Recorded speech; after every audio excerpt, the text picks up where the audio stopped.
Hello, everyone, and welcome to the car huddle. You've probably heard Andrew talking away there in the background, and it's the official start. And now, look, we are in Pinewood Studios, or as I've been told to say, Woodpine Studios. The house is full of pine, but actually, you can't actually see it here. But this is my new studio. The move is complete. I've turned into a hoarder, and there are bags everywhere that you cannot see. But here we are in the new building, and this is the new setup. And of course, my two co-hosts are with me today. It is Andrew Marr. Say hello, Andrew. Hello, Andrew. And to Jonathan Sutherland. It's good to see you, John. Good to see you both too. And I'm very disappointed that the picture, the camera angle that you have there, shows the only piece of your house which is not made of pine. It's in the corner. Where am I looking? Oh, there is actually. Yes, a door frame, isn't there? Yeah, there is a door frame there. I mean, you can, and he's got a German in the shot. Out of the picture, just you can't quite see it there. But can you see the German in the shot? I like the German above your head. Helmet. Yeah. Oh, yeah. Yes. Hello. Put a lump of coal next to it, and it'd be helmet coal. I was trying to think of something, but I couldn't. Well done, John. Well, on that joke, it's great to be back. I hope you enjoyed our show with David Perel and Josh Martin last week. It was great fun having them on. I know that Andrew hasn't watched it yet, but I'm sure he'll catch up this week. But there's lots to talk about. Of course, on a very positive note, we have the start of the Grand Prix season, which is starting this Sunday in Bahrain. So, who do you think's going to win? Who's going to be good? Who's going to be very slow? Will there be any surprises? Will there be any people who win a Grand Prix that is unexpected? What do you think? I'll start with you, Jonathan. I think Lewis Hamilton will win his 8th World Championship, and that Mercedes are slightly sandbagging and are actually a bit further ahead than everyone thinks. And do you think there'll be any surprise drivers who might get on the podium or win a race? That would be very surprising if I win a race this season. I think my chances are somewhat limited. So I wouldn't think that I'll be fighting maybe a podium, but probably not a win. How do you rate your chances, Hugh? 0 to minus. It was like. You've been a bit hard on yourselves, both of you. I don't know. I think Perez will win a race or two for Red Bull. I think he might be a lot stronger than people think against Verstappen. I think the Aston Martins could be very good. I know that watching Ted's notebook, he was saying that they reckon it might take them a few races to get into everything, but then Vettel will come through. So I think Vettel could potentially win a race if that car is good. I think Vettel could be right there. I think Leclerc and especially Carlos Sainz could be really good. I think we could get a few victories there. So I wonder. I do think that because you were saying Mercedes sandbagging, possibly. I think they might just be, because remember Ferrari used to always do that. Exactly. So they might just be making it to kind of stir up a story, aren't they? So perhaps, you certainly can't rule them out because they're going to be there. They were pretty quick last year. I can't see them losing all of that speed over a few months. But I just hope it's a really good race, because it'd be nice to see a real competition from the word go, not just simply Bottas trying to fight Hamilton, but actually get other drivers in too. But how about you, Andrew? What do you think? I starting with Mercedes. I personally don't think they were sandbagging as such. I don't actually think they go in for the games. I think Red Bull do. Red Bull like to play games. Christian Horner is good at BSing, which is why I don't really like him. But Toto, Ross Brawn before him, and all them, I don't think they do that sort of thing. I think they were genuinely not quick. But I think the reasons they were not quick is they didn't quite understand why. They didn't understand their new car, which has changed quite a lot, really. Yeah. But it's Mercedes, and Mercedes are just amazing at fixing things. This is why I get so annoyed when they keep trying to slow them down. And it's like, well, you're penalising excellence. It's not just money. Red Bull's got a lot of money. A lot of other teams have money. What they didn't have. So look at McLaren. They used to be huge, Now they're facing money troubles, but they've changed how they do it. They brought in a brilliant team principal. They've reorganised the whole company, and McLaren's coming back up again. It wasn't the money. Minardi back in the day had 10 pence and 4 halfpennies, and they were beating a team with, I think, the second highest budget in Formula One, BAR. Yeah. So Merck is really good at getting the best out of its staff and really good at working through problems. So I think I agree with John that maybe not the first race, but not long after, they're going to be, driving all over people. But I do like the fact that Red Bull are a lot better because we'll have proper battles, not fake battles, not where they bring out the safety car and go, oh, let's make a fight and make them all bunch together and ruin 2 hours of work. Not that, but proper battles. Verstappen weaving in front of Kimi Raikkonen, so he swears at him. Watching Raikkonen, what I'm now going to pull a hat-trick, where he dives from 4 miles back down the inside of someone. Eau Rouge. Well, anywhere, Eau Rouge. Well, no, that's not the one I'm talking about. It was 2 experimental streams ago on his Assetto Corsa stream, when he went from last to first. Oh yeah, well that was quite good fun. It was funny when he gave up because he got punted off and went, oh, started again. that was the humour. But then honestly, it was an inspired drive. It was incredible, and I just don't know how you ended up, because you were at the Red Bull ring, weren't you? Yeah, Mugello. Was it Mugello? Oh, I thought BMW one. Red Bull, wherever it was.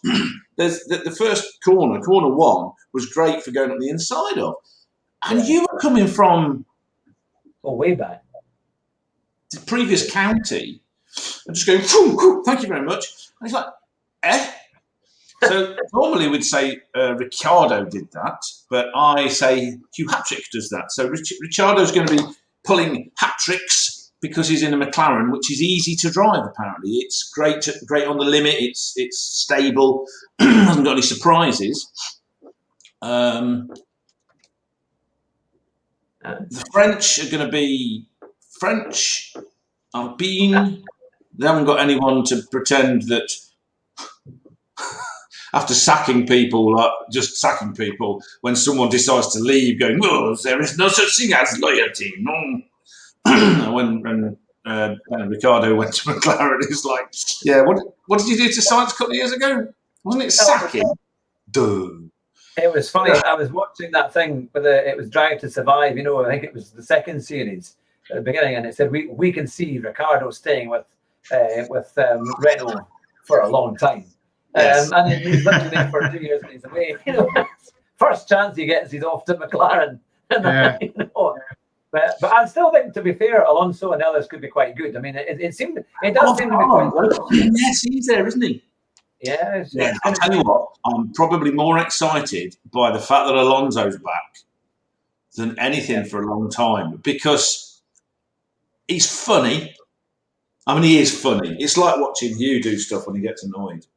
When he starts coming over the radio and gets a bit of sort of Latin Mediterranean temperament on the fact that his car's slow, fantastic. I love that kind of stuff. It's like humanity, real humanity, instead of mannequin dolls going, yes, corporation says I must smile. None of that rubbish. Alonso doesn't come up with that. His eyebrows, I think he's manicured them recently, so they look like 2 caterpillars instead of 1 huge one. So he's obviously getting a bit corporate. And he's matured, but he's such a fantastic driver. He just is. Yeah. Do it for the oldies. You've got Raikkonen and you've got Alonso who are doing it for the oldies like us. I like Raikkonen more because of his attitude than anything else. I've never been a particular fan of him. My ex-wife was a fan of his, so that might be one of the reasons. But he's okay. And also he was fighting against David Coulthard, who I am a fan of, when they were in McLaren together. So, black mark against him for that. But he's fantastic. And he's good. He is good. He's got racecraft, which a lot of them don't have. He's actually got character, though, hasn't he? I mean, he's like Alonso in that there is character there. With so few of them, that you just seem to be like corporate clones. I suppose Ricciardo is okay, but I always got the impression that Carlos Sainz and Lando Norris, it was all a little bit for the Instagram, a little bit. I thought Cole, they just got on well. I just thought they got on. maybe I'm a bit cynical in my old age. They're just But he'll seriously push Lando. So I mean, that's going to be good for that team because Lando's a talented driver with a lot to learn, and he is learning. Danny's going to push him and make him learn faster. It's just that. Watch that. That's going to be fun as long as the cameras pick it up, which they haven't been. Because apparently, there's no in Formula One apart from all the ones in the midfield that they never look at because they're busy looking at some fat bloke scratching his arse on the pit wall. The Ferrari is supposed to be quicker this year, so there could be a chance actually that Leclerc or Sainz could get in there. Do you believe that? Well, I don't know. It seems to be. We'll have to see. So you reckon that Hamilton will win? I think I might just call out for possibly for Verstappen. I think Verstappen might just do it. If he gets a good start to the season, it could be quite interesting. Could be quite exciting. And I think if he does win it, then Hamilton will stay on for at least another year to try and get his 8th. I wonder. It depends. It depends really because it's Red Bull now have 2 really good drivers, and it depends how Verstappen is still quite young, how he kind of reacts to having Perez in the team, because he might just lose his mind or he might focus and become even better. It depends which way that goes. If he becomes hyper focused, concentrates, and is super committed, then he may win. But if he gets rattled by having someone that's challenging him, he may not. I think it's the best move Perez has made. I think the terrible thing of being kicked out of a team that they had no right kicking him out of, frankly. I know why they did it, obviously, but it's just, the loyalty. It's not the loyalty. It's just, you'd kick out Stroll. Though I get the idea of family favouritism. Nepotism is fine. Every time I've heard an interview with Stroll, it never comes off well. He doesn't come over as a petulant. Well, no, he does. I mean, maybe I could be completely wrong here, and I don't mean to say things that might offend folk, but I don't think he doesn't come over as the brightest guy in the building. It does. I think it must be the clips that Netflix take. But they always get an answer which sounds like some kind of young teenager's viewing a movie or something. He uses kind of language that just sounds like a young kid that doesn't really, that could be anybody, but not really a racing driver. And I don't know, it doesn't come across as particularly, how can I say it? Brian, he's got to be able to do the, to change all the buttons on the wheel and all the rest of it and drive and be fit. That's brilliant. But I don't know. He can be trained to press buttons. They sent one into space, mate. And a dog. The dog didn't press the buttons. He just doesn't come over as that. I'm sure he probably is, but he just doesn't come over as the brightest like the sky, and it's like this, father. To me, it does definitely say the father is saying, let's get the son in there to make sure he can drive, for the kind of to bring home some trophies. To change one of my maternal grandmother's expressions, if his brains were made of Semtex, it wouldn't blow his helmet off. That's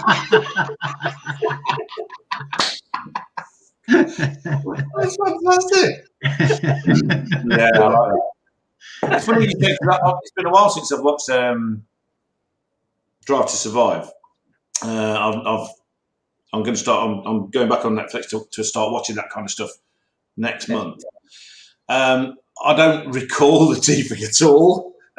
My sort of memories of Latifi are post-race interviews where he just comes across as petulant.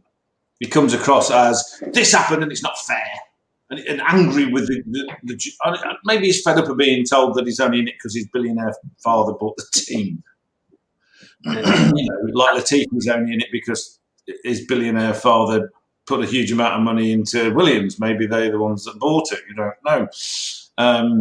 And Demazepin, I'll give both of those better than Demazepin, who's if you were to draw a character of a spoilt, when they have these films. What's that one? Keanu Reeves as an assassin. John Wick. Yeah. The first one where you've got the Russian crime boss's son who's a Burke. and thinks he's powerful and does what he likes and then gets killed. Is that what's going to happen this year? It's Mazepin. His Russian oligarch dad has funded him, but also he's used to getting his own way and has probably had several people killed over the years. So he thinks he can do what he likes. Hence, From my point of view, I have nothing to behind these allegations whatsoever. I disavow everything that has been said. I love the Russian mafia, and I don't think that Mazepin, or whatever his name is mafia at all, or has had people killed. But did not try and cancel that guy? Did he not make some video with a bunch of birds in the back of a car, and he was just saying, "I'm out for a drive with my whatever's." He groped with him or something, and then posted the video. Now, I don't know whether it's the problem with the groping or whether there was anything what was really going on there, because we don't know. They're all going, it's irresponsible to post the video. Yeah, well, it very much really got out. Party in Edinburgh. A lot of the from people who have I don't think it's in Edinburgh. There's no one you'd grope in Edinburgh. Anyway, I think Hamilton will win the championship. I don't necessarily think he'll win the first race. Yeah. He might. I think that Verstappen may not necessarily win the first race. One of the things I have heard, I suppose, about the cars is that, you know, Red Bull's got a different concept to the rake of the car. The back end sits further off the ground, and there's two streams of teams. There's the teams that go the Mercedes way, where it's flat to the floor with only a slight angle, and there's the Adrian Newey and everyone that's doing that kind of thing, like AlphaTauri, where they've got it canted up like that. Yeah. Apparently, the Adrian Newey way is responding better to the new floor at the back, which is part of the problem with the Mercedes. So, yes, it's sort of the same as last year, but there is some key changes, you see. And if you've got a design philosophy that it doesn't favour, but the last lot of regulations did, that's where you find Mercedes now. They'll get it back. And as much as I dislike this little sod, Hamilton is one hell of a driver. You know, the virtue signalling, pontificating Burke. Oh, slavery is bad. Right, where are you going now? Well, Bahrain, then we're going to Saudi Arabia. That's new. We're going to go to China. We're going to China. I'm thinking of visiting. There's a fantastic new Chinese city. It used to be, I don't know, full of Muslims, but now they've got all these Mandarins in it. I don't know where the Muslims have gone. What else we got? We're going to Russia, where they shoot people for being gay. That's great. And I'm into equality, and we need to save the planet, everybody. Now let's take a knee. Let's take a holiday in Qatar. Yeah, a nice hotel. I don't know who built it, but it's very good value. But I still hire private ones because I don't want to be with the hoi polloi. I'm not elitist, you see. I just want to be in my own space, man, in it with our friends. So shut up, Lewis. Drive and please retire at the end of this year. There's so many good drivers coming out there, and one particular British one needs to be in that seat. Yeah, that would be good. Maybe no name. Quickly moving on. We've also got, of course, the sad news last week that Murray Walker passed away, and of course Sabrine Smits as well passed away. Yeah. Which was really, because both of them were phenomenal motorsport people. I mean, going to Murray Walker, 97 years old, a great innings to be sure, and what a fantastic chap. Nobody could bring a bad word against Murray at all. What would be your most kind of famous memories of Murray Walker? To you, Andrew, first. His voice, just there's so many incidences, isn't there? There's so many. There's all the famous ones you may not have seen live, but you see it's so famous. You see footage, you know, all his Murrayisms and all that kind of stuff. Everybody keeps talking about that, but there was a quality to his voice. That hackneyed phrase about having a passion for something. Oh, I love cooking shows. To go, oh, you got to have a passion for food. Passion is completely misunderstood. If you're not boring the pants off of somebody with a subject, you're not passionate about it. I'm passionate about things because people fall asleep around me. Murray Walker was passionate to a ridiculous state with motorsport and motorbikes. He's a biker, good lad. Well, he was originally a biker and a motorcycle racer in the TT. His dad was a multiple TT champion, and that's how he got his break into doing the commentary. Because his dad did the commentary in the 4000 BC or whatever it was. When motorcycles were properly dangerous, not like now. Brakes? What do you need brakes for? Tyres? Just a bit of leather. Come on. But the way his passion got you excited. It was the opposite of boring, of just being nerdy. He was nerdy, but just so excited about everything, and he took you with him. It's astonishing. And but he was also such. What's the word I'm looking for? Not moral. Oh, what's the word? We had character, and he was kind of traditional in that way. He was kind of old school. He wasn't partisan. He wouldn't say a bad word about people. This is something Martin Brundle said. He just wouldn't do it. Everyone liked him because he understood the dangers they were in, and even if they behaved badly, he forgave them, and it was fine. So, Schumacher, this sticks in my mind, British Grand Prix, Schumacher had repeatedly punted Hill off on all these other people and hit DC with his car and tried to kill him a few times, all this kind of stuff. So he was known for being a bit of a dirty driver. We all know that. We all know that he pushed the limits, didn't he, Michael Schumacher? Brakes failed, straight on, 160 mile an hour into a tyre wall, breaks his leg. Of course, the British crowd is booing or cheering or whatever. It's basically saying, up your Schumacher. And I remember him getting quite angry over the commentary. The thought of fans celebrating an injury of even someone that had been driving as suspectly as Michael Schumacher. And that sticks in my head, that he had integrity. That's the word I wanted to. He just had incredible integrity as a person.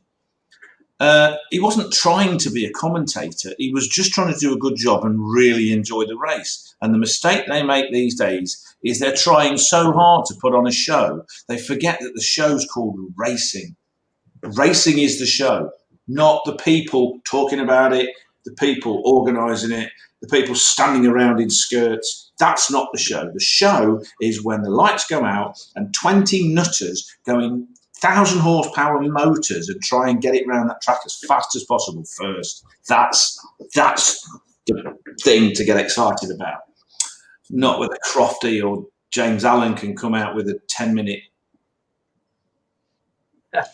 statement that rhymes. Who cares? Get off. So how about you, John? Thank you, Murray Walker. Yeah, Murray Walker. He was just. I mean, when I first got into Formula One, he obviously was the commentator through both of our kind of youths, and I suppose he finish in about 2000, 2001. Was it roughly? It was only about 20 years ago he finished. 2004, yeah, thereabouts. So from the age of, I don't know, when I can first remember, 6, 7 years old, and we used to watch Formula One races on a Sunday afternoon, right through to my sort of mid-20s, late 20s even, he was always the voice of Formula One. And when he retired, I didn't know what to make of it anymore, because he was Formula One in my mind. So I remember listening to the first race without Murray, and I just didn't know what to think. I didn't, because he communicated the sport so well, and I was so used to the way that he would communicate his passion and his knowledge for the sport. When somebody else was the lead commentator, I almost didn't understand what was happening anymore. It sort of emotionally, something was completely missing. And it took a long time, actually, to get used to watching F1 again after Murray's left, maybe even a season, until you got used to Brundle. He's very good, actually. I like Brundle. He's a very good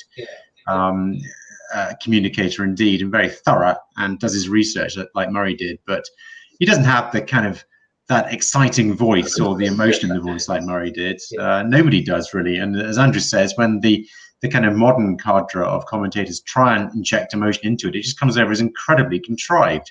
So that's what I miss about Murray. He wasn't contrived. He was genuine, knowledgeable, and passionate. And yeah, that's about it. One of the other guys I think who has done extremely well as a commentator, is David Coulthard. I have to say, when David Coulthard and Martin Brundle were together at the BBC for a year or two, I think they were really, really good. I really enjoyed production together when they were doing that. I think they were very, very good. But there are a few others that aren't too bad. To be fair, there was one of the Channel 4 commentators that was quite good. So it's not. It's so good that we just can't remember. You know him, Andrew. You normally are good with names. Or is it not Radio 5? Radio 5 Live, perhaps one of the. The guy on Radio 5 Live who did the Formula E. He does Formula E, but he also did the esports virtual Grand Prix for a little bit. Oh yes. Nicholson, Jack Nicholson. He's okay. He's okay. He's not bad. Yeah. Unfortunately, he's partnered with Palmer, who's a smug git. He's a smug. You know that saying that the trouble with stupid people is they're too stupid to know what they don't know. You know when someone's really sort of, it's like this. No, you don't know what you're talking about. That's an indicator of an idiot to me because they don't understand that things aren't simple. And he's one of these people that goes, no, that's rubbish. I'm an expert because I used to drive. Yeah, but you were crap.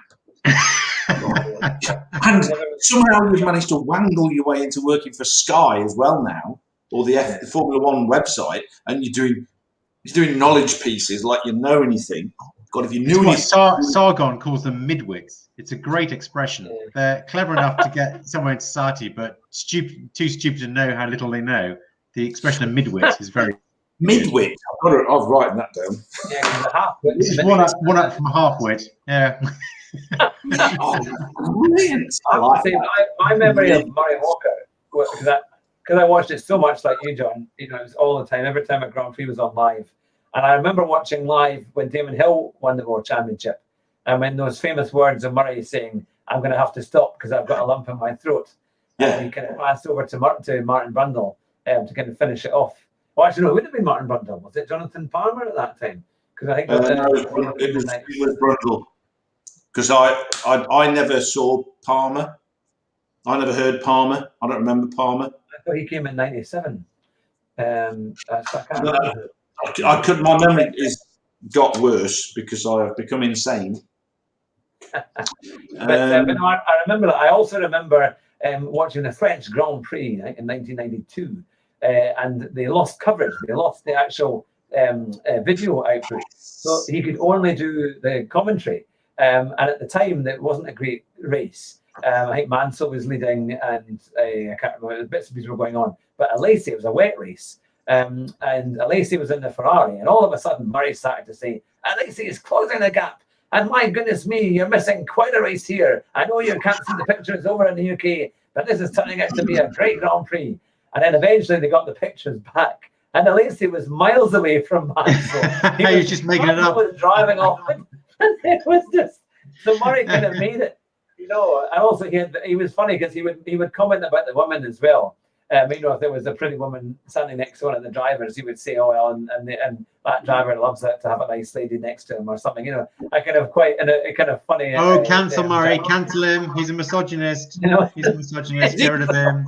Yeah, that's terrible. it. But no, he was. All he already does is Scottish. That it was very funny. So no, he was just such a lovely, charming person, and to get on to 97 years old, we wish him well, and I'm sure it's going to be hard to. A lot of people felt really sad when we found out, didn't they? It was really just a thing. Oh, yeah, we knew it was going to happen because he thought, you know, he's getting on, and he was in a care home at that point. But it is a sad day. And just quickly going on from that to Sabrine Smits, who of course was a Top Gear presenter for a while, and did some movies with Jeremy Clarkson, and of course the current Top Gear crew as well. But what a phenomenal driver, and lovely, and a great. She always seemed to have a real spirit of just, she could outdo just about anyone, wasn't it? She would give every chance to go, you know. Wasn't she a big instructor? Yeah, and she holds the record. She won was it not the Nürburgring 24 hours? The only female to ever win it. So I mean, quite a record. And I thought what we would do to remember her, we should have a lobby race, perhaps this Thursday, at the Nürburgring, on GT Sports, and do it in Porsche 911s, because I know she used to like her Porsches. So I thought we could do that as a nice way. I know you're going to love that one, Andrew. I wish there was a way we could get you to commentate on it. We need to figure out how to do it through Discord or something like that. I could do it in a special German accent because I used to live not that far from the Nürburgring, closer to Hockenheim, but I could get to either from where I live. Yeah, no, that would be something. So let's remember them both by, but particularly Sabrine, as she was the queen of the North Schleifer, and that would be something. Is that the only track she knew? No, I'm sure she knew other tracks too, but she was. I never saw her do any other tracks apart from that one. To be fair, I could be quite good if I only did one track ever. Well, she managed to get a transit round the North Schleifer in just over 10 minutes, which was pretty good going. Well, she drove for BMW and Porsche, so she would have known other tracks. She drove for them officially. Yeah, and that would be the thing. Oh, she's my age. She's 6 months old. Well, no, she's she was 51. She was only 51. 3 months older than me. Yeah, no, it was tragic. She had cancer, got it in 2017. She's actually from where I lived. Rhineland-Palatinate, which is not called the Rhineland-Palatinate because that's stupid. It's the Rhineland-Pfalz. You ever see a wine with Rhineland-Pfalz on it? That's the massive. It's two counties, the Pfalz and the Rhineland, which is strangely around the River Rhine. But then again, so is the Pfalz. So what are you going to do? Yeah, Queen of the River. Well, in rounding up, we've been talking about who's going to win the Grand Prix this year, who's going to be champion. We've been talking about Woodpine Studios and my new latest outfit. And if you haven't already seen the video with David Perel and Josh Martin, make sure you watch it. And if it's the first time, although I've said this a little bit late, make sure you hit the subscribe button and the notifications bell and subscribe to the channel. It'd be great to have you as part of the community, especially if you love sim racing and gaming and streaming, because we'll be doing lots of that as well very, very soon. But from Andrew and from Jonathan and from my good self, drive fast and try not to crash, and you'll win the race at the first corner. Bye just now. Good evening. Good night.